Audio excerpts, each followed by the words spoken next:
All mute. Great. Okay, let's try again.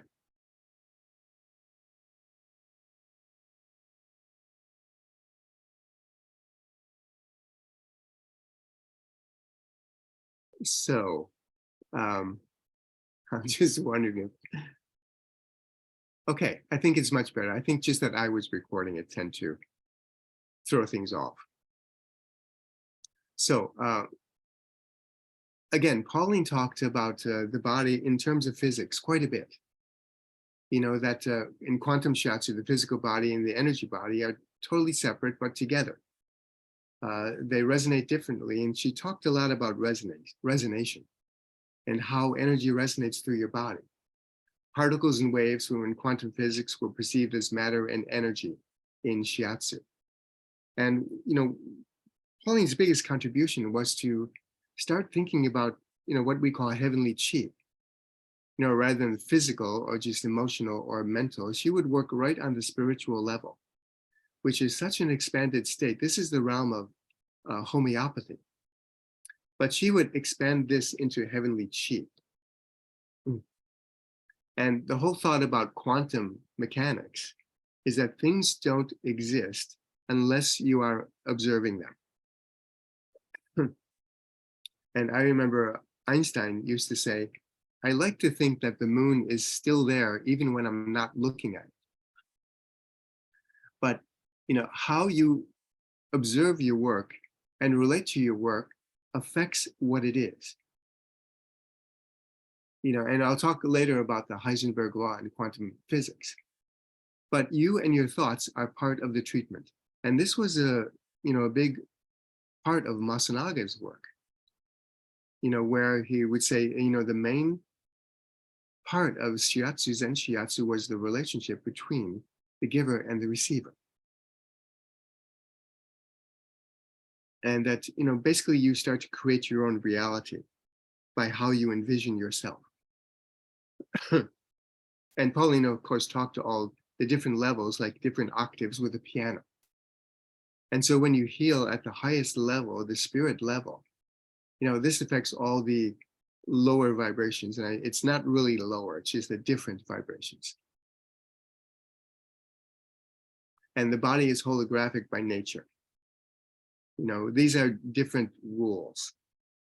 You know, we never used to think this way in the 60s and 70s, but the whole is contained in each part. This is basically what your DNA is. And in quantum mechanics, space and time are created by entanglement.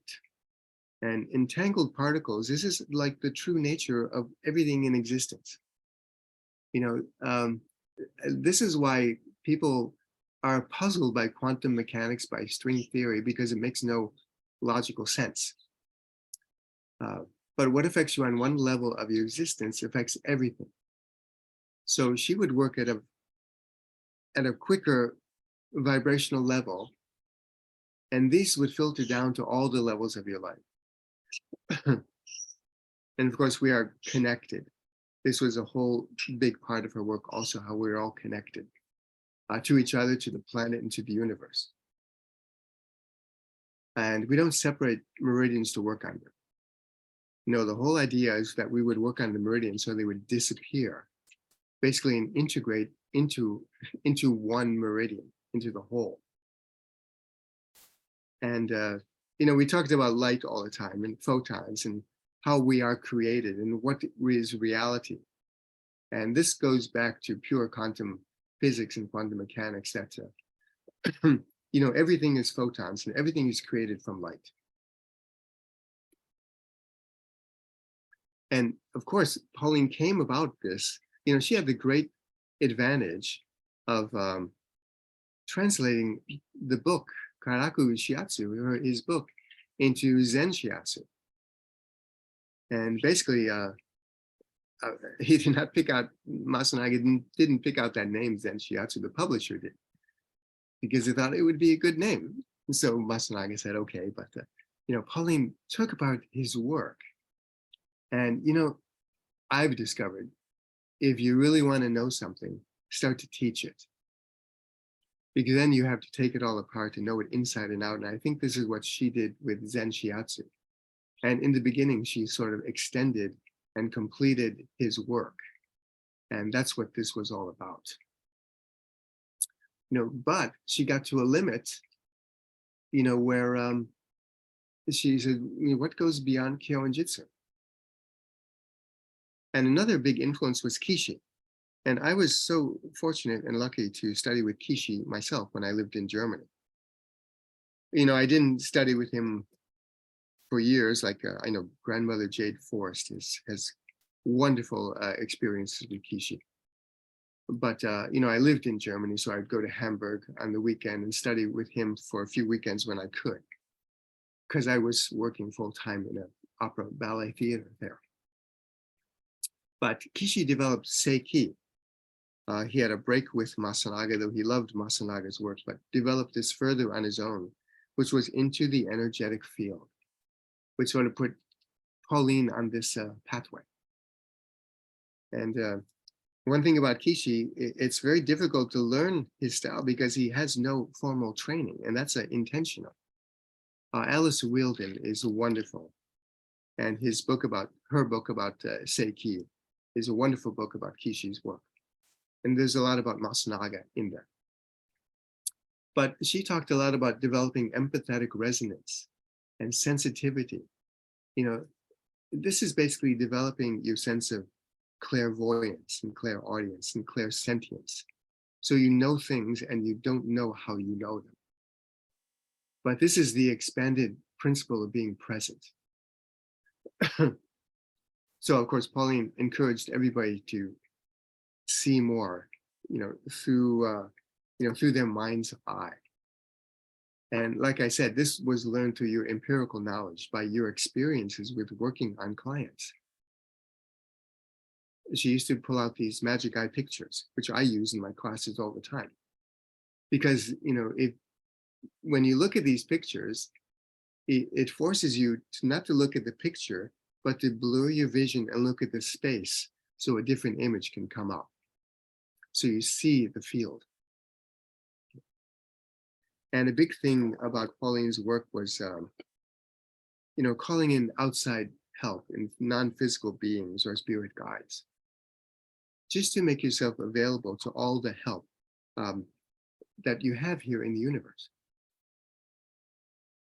And I do this with myself and with certain clients. I tell them about this if they're sort of amenable to it.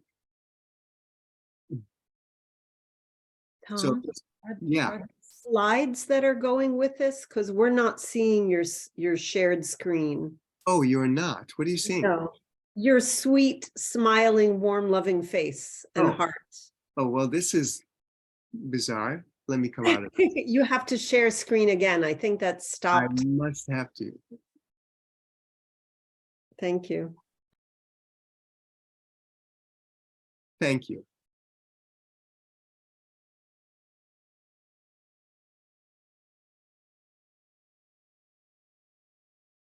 Here we go again.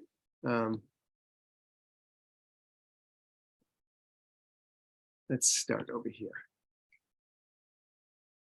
So what you were talking about is multidimensional reality. Not yet. Oh, not yet? We don't see them yet.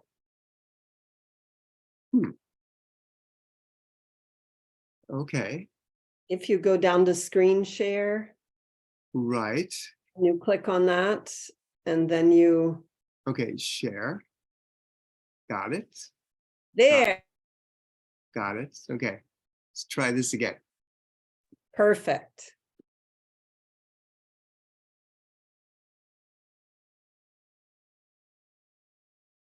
Oh, great. Thank you, Nini. So multidimensional reality was a big topic in her discussions all the time. But we have a physical reality, but also a spiritual reality. And the whole change in the energy of the planet is we're moving more toward our spiritual realm, our spiritual reality, and becoming less physical. And Pauline tried to impress this upon us all the time. And our physical reality is that, our most dense form of being. But we would expand this into the etheric field, which is somewhat like your physical body, but just like off your physical body. And all distortions, all illnesses begin in the energetic realm before they are filtered down to the physicality. So the meridians, I always talk about the meridians as a link, like the physical etheric interface, because it's a link between your physical body, your physical body and your non-physical body. And when we get to the chakras are all centered in the etheric body. And I'll talk more about working on the vertical axis of your consciousness, which is your spine. And the astral body is just going into a higher vibration. And this is much more difficult to perceive. But this is starting to work with cosmic chi or heavenly chi. And a lot of this work was developing, opening up your vertical axis of consciousness, which is your spine, which is your kundalini, the Ida and Pingala, or the yin and yang of vectors, sort of cultivating in a little bit more of your being present and being a little bit more enlightened. So Pauline worked a lot with these expansive techniques. And these are just some pictures that are decades old. But she talked about the material body, which is the physical body, and the light body. Physical body, of course, is your physical body, and the light body was the meridians, which is a quicker vibration. Then, this would go more into the non-material body, with is after you expand, you work on the meridians, you expand them so they are integrated into the body, so they join together. And with this, the ether body is created. And this is a bit of your aura, which is basically, and it outlines basically your physical body. But at this point, this is where you start perceiving the chakras. And we would talk about the meridians being like the outer borders of the chakras. And so once they dissipated, you could start to feel the energy of the chakras. And this would further go into the astral body and the grid. And she would talk about this as the Christ consciousness, the fastest vibrational rate. And books talk about this as the matrix or the divine matrix, but again, this is an expression of who we are and how we are. And there's a physicist, David Bohm, who would call this the implicate order, meaning, when I look at you and you look at me, we are totally separate. But if we go sort of like, you go from a different higher vantage point, everything looks like it's connected. And this is like the Christ consciousness, or what the grid is known as.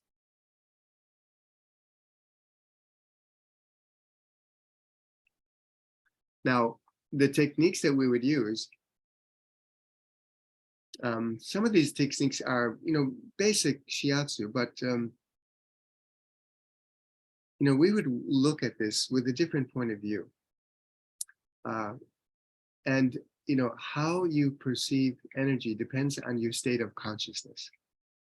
If you have an expanded state of consciousness, you see more, in different energetic fields. If you're limited to the physical body, that's what you see. So one of her biggest phrases was expansion of your spine through opposition. This would mean that the sacrum would be pulled down into the earth, and the top of the spine would be pulled upward into the heavenly realms. So this was expanding yourself, in different directions, which would open up the energy of your spine. And this was important because she would talk about your spine as your vertical center all the time. Not so much the tanden, which is mainly used in martial arts, but your spine is your vertical center in like energetic healing work. And with this comes the unfocused eye. And you use your peripheral vision. And I don't know if you've ever done this. You can play with this. You can try and see auras, but you don't stare at a person. You look at them with just your peripheral vision. And it helps if they're standing like in front of a light background. That then you start to perceive a glow or a different shape about them. And we would do meditations, basically meditations, which was sitting in a chair rather than sitting on the floor. And she would do this on purpose, because as people have been meditating for thousands of years, it's been in a lotus position, which greatly stimulates and opens up the heart chakra, which is wonderful. But this is also going within the divine masculine framework. And so we started sitting in chairs to do a meditation, which is actually a little more difficult. But what you do, you center yourself in your sacrum. And this brings in more the energy of like a sacred feminine or divine feminine, which is what the energy of the planet is going into at this time. And Pauline was very interested in astronomy also. And she didn't talk about it that much, but she would talk about, different occurrences in the universe, solar flares and position of planets. And especially now that, right now when Pluto is in Aquarius, and I don't know that much about astrology, but I'm learning a little because it's interesting. And if Pauline was interested in it, then I'm interested in it. But for the next 20 years, Pluto is going to be in the sign of Aquarius. And Aquarius is technology and rebellion and authenticity and developing your human potential. And Pluto is like a planet of destruction and revolution and freedom from opposition. So there's a big change in the energetic dynamic of the planet. And this, of course, is going into the whole divine feminine aspect in our time frame now.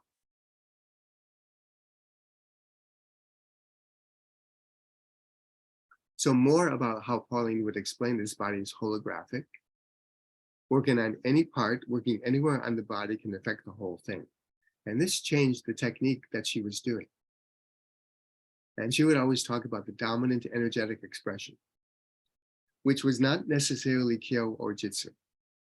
Something that you could feel, if there was a big idea about bringing more sensitivity to your touch, where you would just put your hand on or slightly above your client and concentrate on where energy was more concentrated, or where the energy came up more.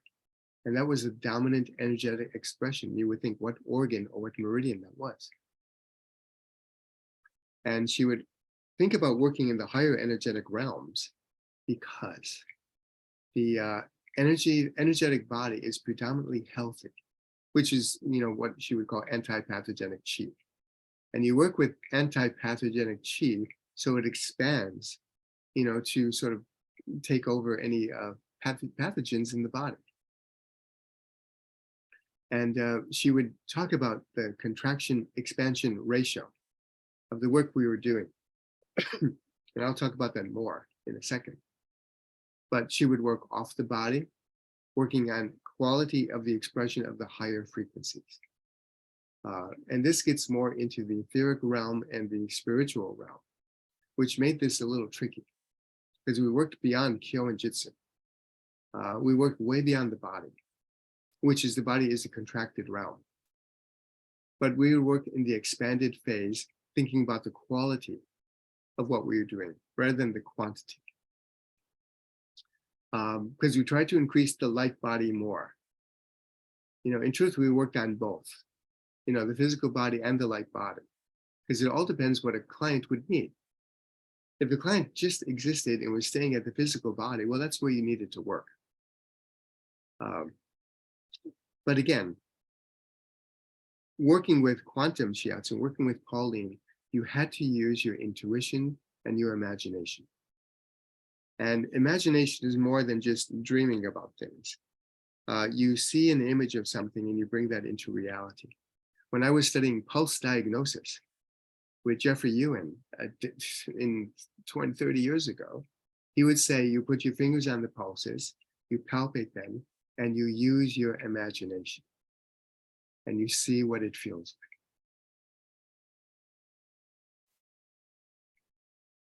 Now, the contractive aspects of Pauline's work, this was basically this was working physically. This is quantity, how much? Is there too much energy or too little? And generally, this is how a lot of shiatsu is taught. This works on the physical level, and we do have a body, so this is important. Works with the physical and emotions, which is why we study the emotions in like 5-element shiatsu. But it divides the whole into parts, and it's the process of fixing something or getting rid of something. In the contractive phase, you think about what you're doing. And then she would work more in the expansive realm. And this is going away from the center, basically enlarging your energetic field so your center is everywhere. And I would have to think about that for a couple of weeks.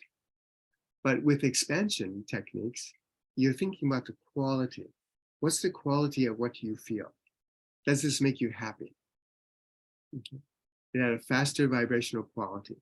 So it was hard to describe sometimes.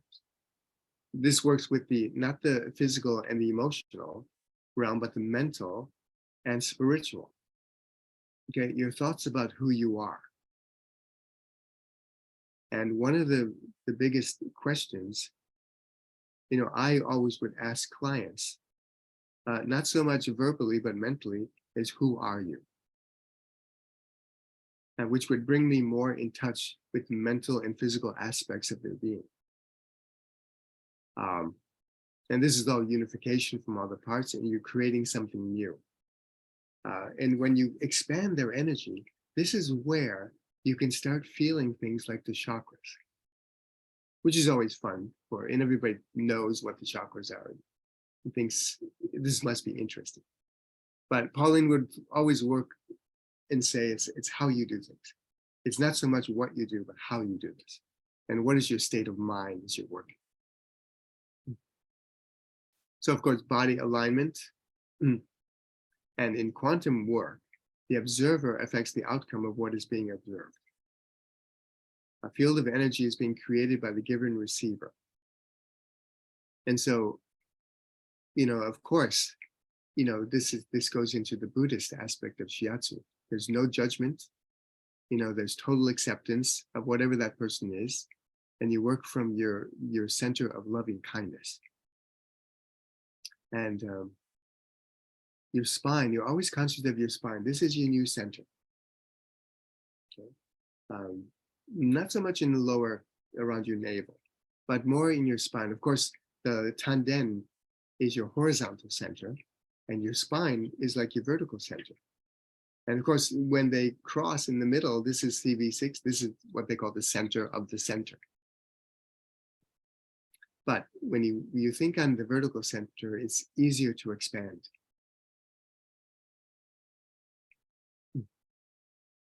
The other two things you would work on was the speed of how you work. Now, this varies with every client. Some people I would work on, and I just feel I need to work faster. And if I would feel it, I'm thinking I'm tuning into their energetic and what are they asking for me. And I remember when Pauline would work on me, she would start working fast and then she would slow down because she knew I needed it a little slower. Because my energy sort of takes it in, thinks about it, and then takes it in. But the tempo varies, and this is how you tune into all your different clients, because you work with them at the place where they need to be. So you're not imposing your will upon them. You're listening to them, and you're going with what they tell you to do. And perpendicular pressure basically is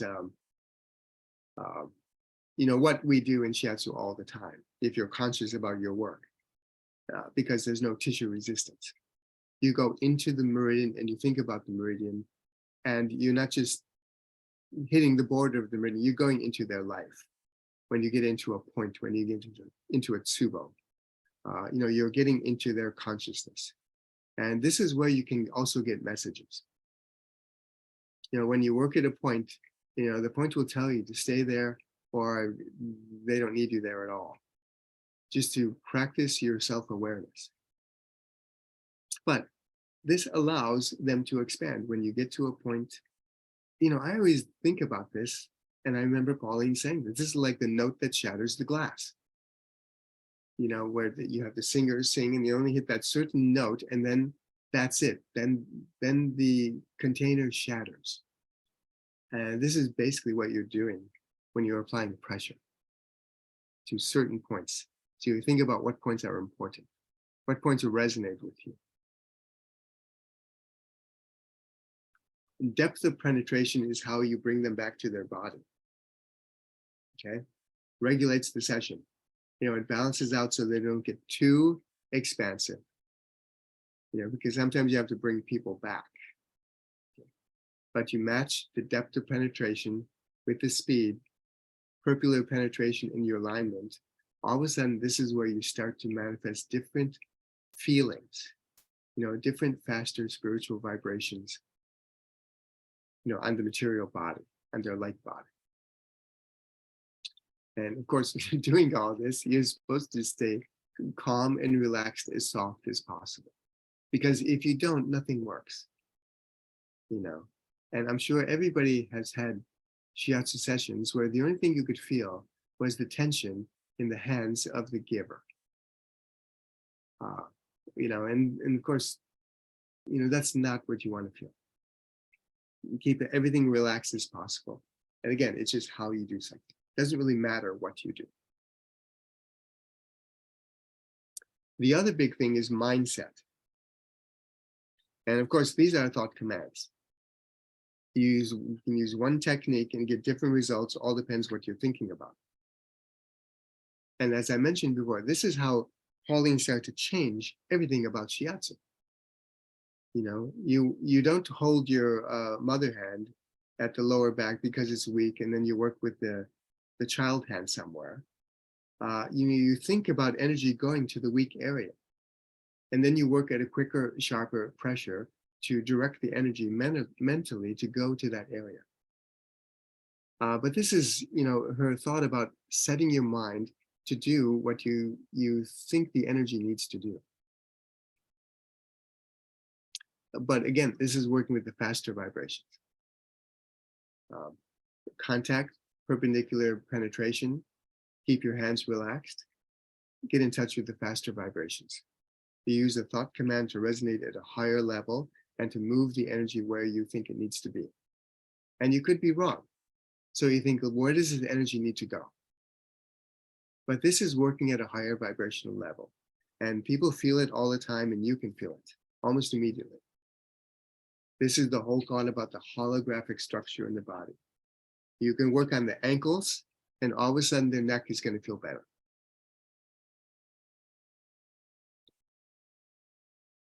Oh, this was lovely. Pauline always loved to talk about Hegel's dialect, which you begin with the thesis, which you think you know everything. Begin with the meridians, which is, the divine masculine in the body and the meridians. And then you go into chaos, which is number 2, the antithesis or the antithesis. And Pauline was the chaos. And what she would do, she would speed up the vibrations and confuse everybody and confuse everything. And this is, going into the expansive mindset, using the expansion and contraction ratio, creating the personal body in the aura. And it would have a little bit of a magnetic quality. And then this would, number 3, create something new. It would create the aura where you have access to the chakras. And this is getting in touch with sacred feminine, where we would use techniques like extending the chi through your fingers and streaming the energy back into the body. and infusing, wrapping in circular motions. So you would curve the meridians, which was getting more in the sacred feminine. But this was, from quantum mechanics, Haeckel's dialect.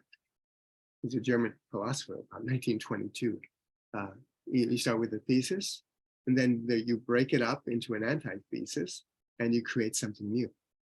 This is, of course, what she was doing. And the expressions of your four consciousness would be in different, a field is what did I write? A non-material region of influence, like gravity. And you can't really see it, but you know it's there. Okay?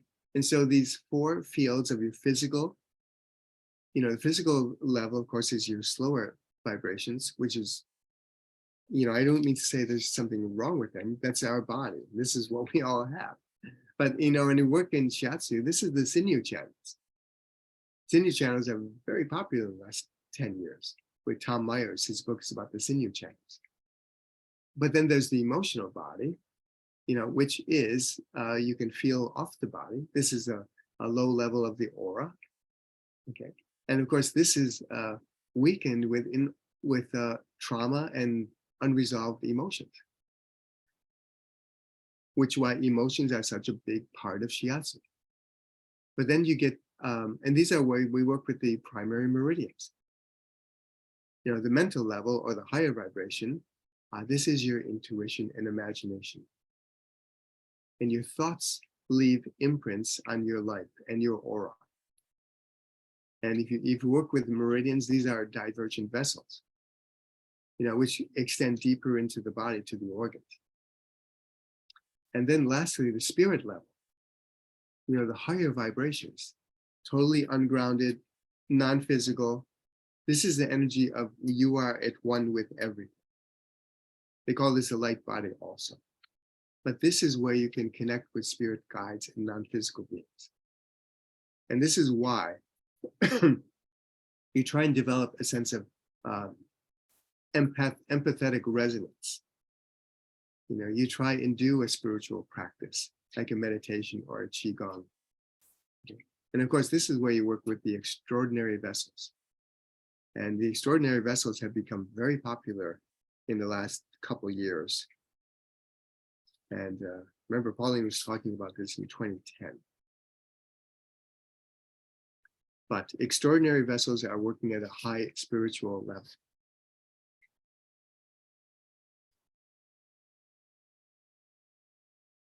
Subtle bodies, again, the material body, the personal body, the ether body, the expansive field where the astral body is created.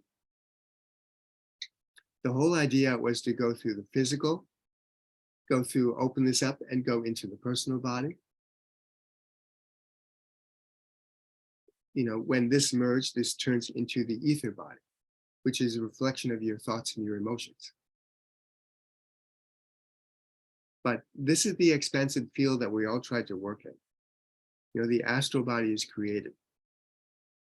This is held together by a grid-like framework, which is divine vibration.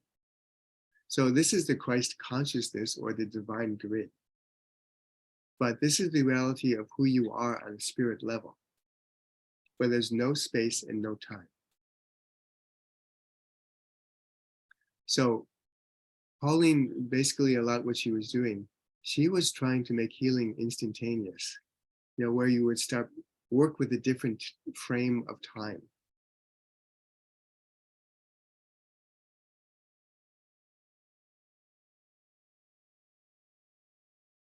I'm going a little quicker here, creating the ether body, again, quicker tempo. And what we would do is we would bring a meridian into existence and stream this energy through a wave-like motion with our hands through the leg. And we could wrap this around the leg with a spiral motion to create the ether body and developing the divine feminine, using spiral patterns for the meridians. And then to outline the ether body about 6 to 12 inches off the physical body. And she would talk about using a hand-like motion from the waist down to the feet, sort of like a skirt, she would call this. But this is a creation of the ether body, something other than the physical. Now, after we would do this, create like a more strength in their non-physical existence, sort of dissipate the meridians so there just becomes like a oneness through their body. This is when we could get in touch with the chakras. And we would do this either in a prone or supine position, working with the chakras and using like a waving motion of the hand. So I like to irritate the energy to sort of steer it up a little. Where the first chakra, of course, is self-preservation, where you have the right to be and you have the right to have. Instill this right into the chakra in case the person forgot. Second, self-gratification. You have the right to feel. You have the right to feel anything. Third chakra, of course, the right to do things. You have the right to act, to do things, to accomplish things in your life. This is in the chakras are the vibrational level that defines who you are. And they work with direction and spin, so we would work with direction and spin. Now, the fourth, fifth, sixth, seventh chakras, these have to do with the higher vibration, the spiritual reality of the person. The fourth chakra, you have the right to love and the right to be loved. And the fifth, you have the right to speak, use your voice, and you have the right to be heard also. And the sixth, a sense of clairvoyance. You have the right to see and to be seen. And the seventh, to know and to be known. And the whole idea was to sort of bring the energy more into, expand the energy of the fourth chakra. So everything, the fourth chakra encompasses, the fifth and the third, and the second and the sixth and the first and the seventh. So you become just one chakra. So everything in your life is tempered by the energy of love. So, if the first chakra is out of balance, everything is fearful. You live your life in a state of fear. Second chakra, you see things on a physical, sexual basis. Third chakra, if third chakra, you just want to, it's ego, it's all ego. So the chakras are going to sort of be tempered by the fourth chakra of love. So you look through everything through the energy of love, which when it's not an emotion, it's an energy. But we did a lot with this also, the spin of the chakras. I'll talk more about this in a second. When we're talking about sacred geometry, and sacred geometry is difficult to define. It's sort of like the living map of who you are and what is your reality. But it's the journey of your soul, which starts out as a point, then goes into a line, then turns into a plane, then goes through a third dimension and physical shapes and beyond, returning back to a point. But it has to do with your higher consciousness, astrological movements. Spirals tend to mean as above, so below. Triangles, we work with a star tetrahedron, which is, one triangle pointing upward, one triangle pointing downward, which you might recognize as the Seal of Solomon or the Star of David.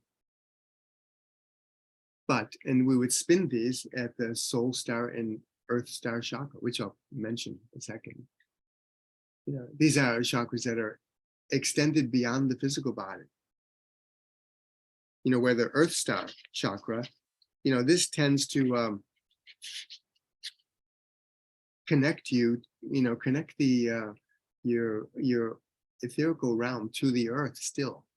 And the Soul Star chakra above your head connect you through governing vessel 20, the top of your head, into the North Star and the cosmic or heavenly chi. So, and of course, clients don't feel this, which is a little bit of a drawback. They'll feel it later on in their life. But then we started working with Grail, different codes. You know, a code is a knowledgeable or some sort of knowledge imprint from some intelligence, some star intelligence, some instinct, memory, or some experience. But we would work to activate divine consciousness in people, prepare them for more light, stellar light, and the ascension codes to help them assume a new form in the new cosmology.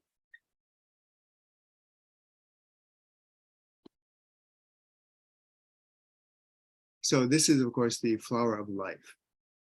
And there's wonderful books by Drunvalo Melchizedek, The Secret of the Flower of Life, Volume 1 and 2. I think there's a Volume 3 now. But, okay, the print is so small. Represents creation and the interconnectedness of all life. Sacred masculine, divine feminine, the chakras. You know, these are all codes to unleashing heavenly knowledge. And you can't do this on the screen, but if you have a piece of paper of this, you stare at this picture and it turns into a 3D image. But this is, you know, the flower of life, which contains so much. For example, it contains the template for the tree of life. And this is basically the 7 layers of the chakras that we'd work with, where you see the first one is the bottom yellow dot, second and the third, it splits into 2. And the 5th and 6th split into 2 chakras also. And this is directly from the Jewish spiritual tradition of the Merkabah, which is how you ascend into different planes of existence, from the physical to the non-physical. And of course, this is the wonderful work by Alex Keast, where you can see the first lower chakra, the second, the third, as it splits into 2 balls of light at the elbows. Then the heart chakra, then the 5th at the throat that splits into 2, not balls, but globes of light at the shoulders. And the 6th also at the forehead. But these are wonderful, enlightened pictures. And then we would work with Metatron's cube. You know, and this is, of course, expanding your consciousness to see this. Now, you know, of course, here is this triangle pointing downward, and here's the triangle pointing upward on the figure at the left, which you see on the middle top one on the right, the star tetrahedron, which is, you know, a divine vehicle for creation and movement of your consciousness. So these sacred images meant a lot to the work, where sacred images would appear as a dot, you know, in your mind's eye, in your intuition or imagination, as you would work with people. And you could connect these dots and come up with a sacred image. And these are called the Platonic solids because, of course, they were named by the philosopher and physicist Plato.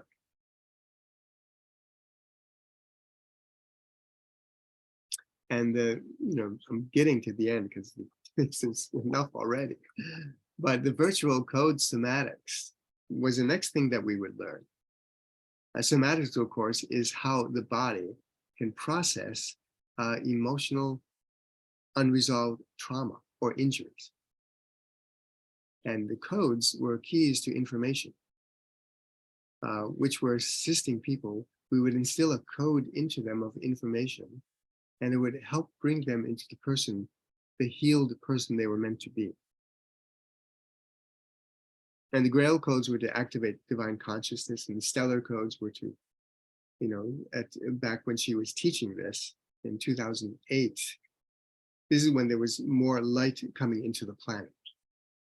I don't know if these apply now. Pauline's work was constantly changing, which is why she never wrote a book.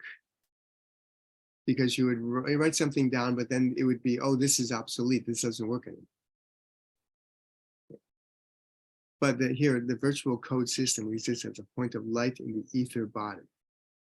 Shows up as an image, either something you can see, or something that you have a sense of touching, a sound, or some sort of feeling. But this is really getting in touch more at the spiritual level of your consciousness.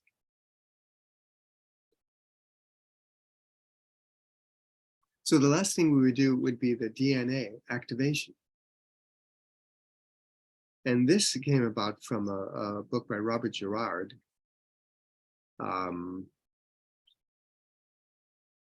Who got it from another book called Theta Healing by, I forget, I can't think of her name now.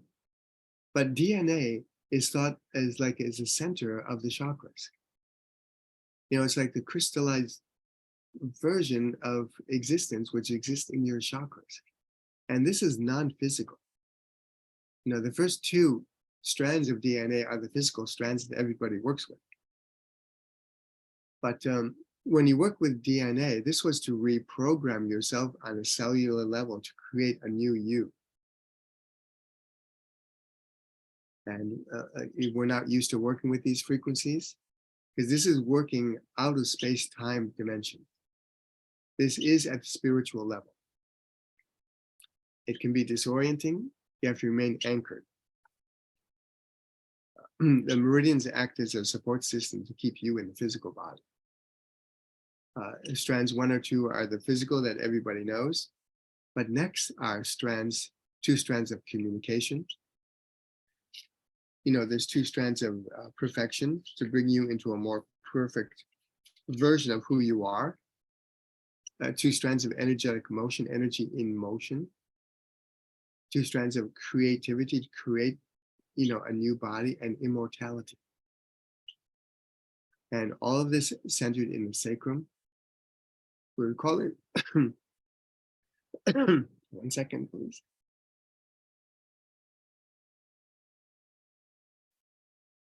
We would call in the Earth Star and the Soul Star chakras and bring this into activation, which is grounding you to the planet and grounding the ether body to this physical person.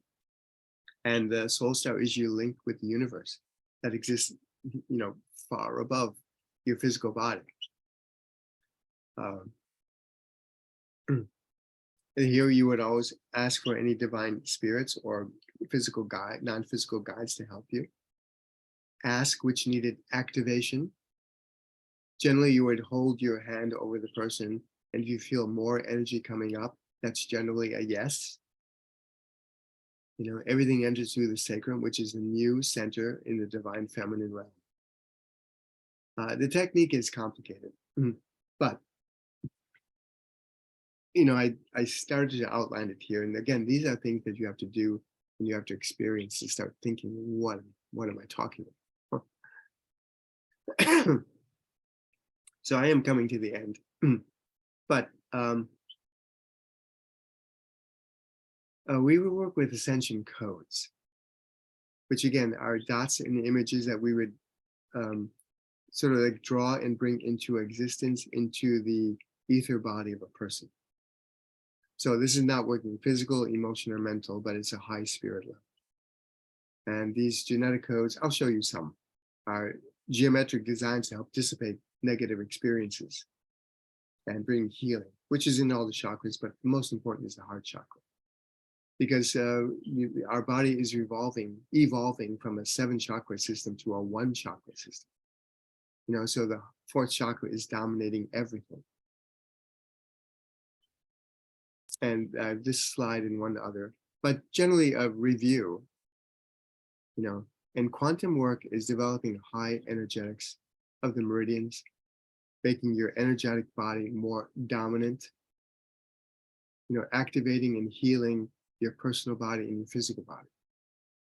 Stimulate the body so it expands, creating the ether body, down to the speed of your work, your alignment, your perpendicular penetration, your depth of penetration, your mindset, your streaming, wrapping the meridians.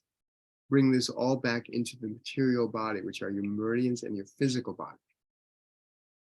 Here, but you've increased the vibration So, the ether body or the aura comes up. You work with your spine, to open up your vertical access. So you have more access to the higher energetics. You get in touch with the symbolic representations, which is the cosmic chi, or cosmic consciousness, or heavenly chi. You work with the chakras, ask the meridians to go into unification, so they merge, strengthening the central axis of a person, forming the chakras. Here you can work with the chakras, developing them. You expand the chakras.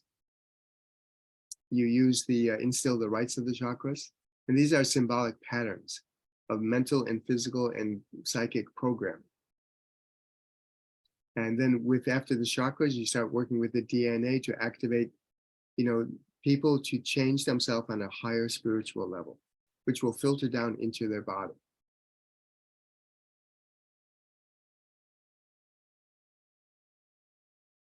Listen, it was complicated work. And, the whole idea of Pauline's work is to harmonize,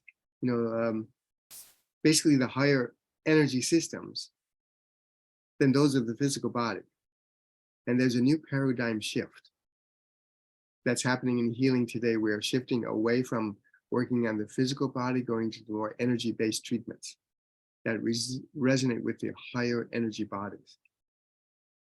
And, we want to balance this. And this is what she was doing. Here I wrote, to make your light body the main focus of your physical form, stimulating your chakras. Create upward movement on the vertical axis of consciousness. This is where you get in touch with the chakras, sacred geometry, and the DNA. And also, it was important to let go of the thought that you needed a result. Because a lot of times people don't feel what's going on, but they feel better, they walk away. In a week, they just feel their life is a little different. And again, Pauline was working at changing the time frame.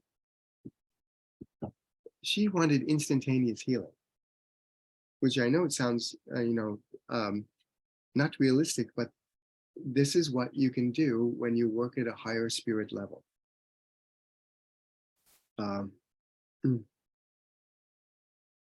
She would always say your consciousness determines your reality. How you think about, how you think about things, you'll bring this into existence. It was all about the now viewpoint. Everything is everywhere all the time. There's no here, there's no there, there's no then. Here is already there, and then is already now, or it's been now. And you can heal instantly. And, we live in a unified field of energy. And of course, these are her words. Energy is vibration, frequency. Energetic fields are vibration, constantly moving, created by expansion and contraction. And we have a physical reality and a spiritual reality, where energy is expanded. We increase our awareness of the two, bring ourselves with a true connection of who we are. So your life becomes fuller, richer, more beautiful, sacred, and you're living in a divine presence.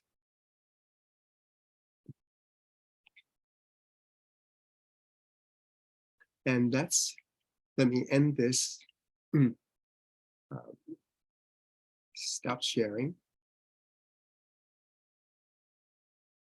And, that's basically, it's a little bigger than a nutshell.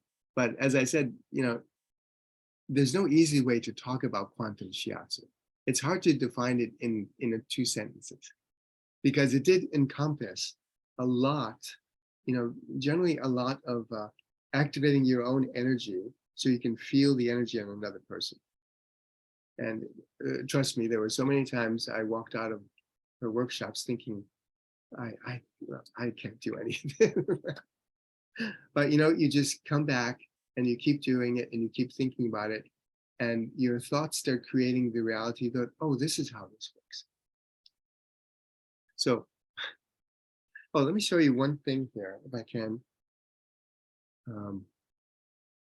I do have a second camera. Like this is,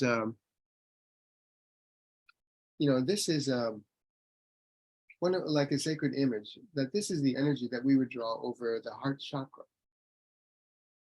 And this is a Sanskrit word, Saikala. Basically it means Sai. It's all Sanskrit. In Sanskrit, it means the basically the Heavenly Father and the Divine Mother. And Saikala, basically it means the unity between heaven and mind. The yang and the yin, and the positive and negative, and the masculine and feminine. And where we would work at these points, which are points of light that would exist like in the energetic field above a person, and to draw this image and to connect all these points. But this is what would come up as a sacred image. And a lot of times it was not so simple. But different images, just different thoughts would come up. So I think that's about all I have to say. And it's 12:10 already. I went a little longer than I thought. I hesitate to ask if anybody has any questions. When's your next one? Oh, well, now that, partly going through all this and thinking about it, I have taught this in the past, but I think I'll just start teaching this a little more. And there's some wonderful teachers. Cliff Andrews has wonderful things going on in his school in London, with Gabriella Poli and Nicholas Lay. And if you go to New Energy Work, Cliff has some work about Pauline's work. But, I owe a lot to Patricia Stefanini, who worked with Pauline. Patricia is a physicist, by the way, who also does shiatsu. And, wonderful teacher is grandmother Jade Forrest, who's been doing this a lifetime, and, probably knows more than most people about shiatsu and different ways of working shiatsu. And she's worked with Pauline and Kishi for years. Alice Wielden, who wrote the book with Kishi, Ohashi. Ohashi was my first teacher who started this whole process. Paul Lundberg is wonderful, was an early student of Kishi. And how Kishi would work, he would take his students to his home in Japan and live in the Zen tradition, for 6 months. That's how he would teach. Of course, we can't do that anymore. But Beck Stevens worked with, in the last days, worked with Pauline quite a bit. Teaches, I believe, in Colorado, along with Susan Hare and Beth Hazard. They also have a school. Kathy Powers knows a lot about this, but there's people you can find, but I think I'll start getting a program together to teach this a little more. Just so, Pauline's work lives on, because this is a gift. And the work is not for everybody, but, and basically I find working this way has brought me a higher level of healing in my life. Maybe not so much, well, it's on the physical level, but more on the spirit level, where I know I am not the person I used to be. Just have changed a lot, just working this and thinking about this. And, I just love Pauline dearly. And I'm so sad that she's gone. But anyway, thank you so much for being here. And Kumiko, thank you for inviting me to do this. Thank you, Tom. It was so beautiful. Wonderful. Such a heart-opening experience. Great. I'm sure Pauline's happy. Yes, I asked her for this too. I'm so glad you kept going. You kept persisting, even you didn't understand what she was talking, just going back again, and practicing. Yeah, Thank you. You're a gift for us. Please teach, share your gift from heaven, gift from Pauline, gift. Wonderful. Teacher. Please share. Yes, I'm here to support you. Anything I can do, we are here. Wonderful. Thank you. Thank you, Kumiko. Thank you so much. Dean, so nice to see all of you. Thank you, Tom. That was amazing. Wonderful. Amazing. Thank you so much. It was probably more than you bargained for, but No, bring it on. Bring it on. Yes, more. We need Yeah. it. Yeah. Yeah, thank you so much, Tom. It was so inspiring. great, great, Jean. Inspiring. Thank you for being here. Jean is a wonderful yoga teacher. Oh, Jean, thank you for practicing yoga. Wonderful. Your heart. Thank you. Oh, Kumiko, I'll you, just let Jean. you sign off and end the meeting. Okay. Thank you, everybody, for being here today. I'm sure so many people are joining us through Instagram Live, Facebook Live. I'm so happy. Wonderful. I am so happy to introduce Tom Banasiak, a friend of a long time Yes. teacher. I am so Wonderful. happy. Please contact Tom. Please contact Five Lights, and let's continue spread Shiatsu love. It's a gift from all the teachers. Wonderful. And Greetings. thank you, Pauline. Pauline, thank you. Thank you. We will continue your mission. Thank you. Thank you. Bye. Thank you. Bye-bye. Bye. Bye. Thank you, Tom. Thank you, Jim. Bye. Thank you too. Bye-bye. Bye. Thank you. Thank you so much.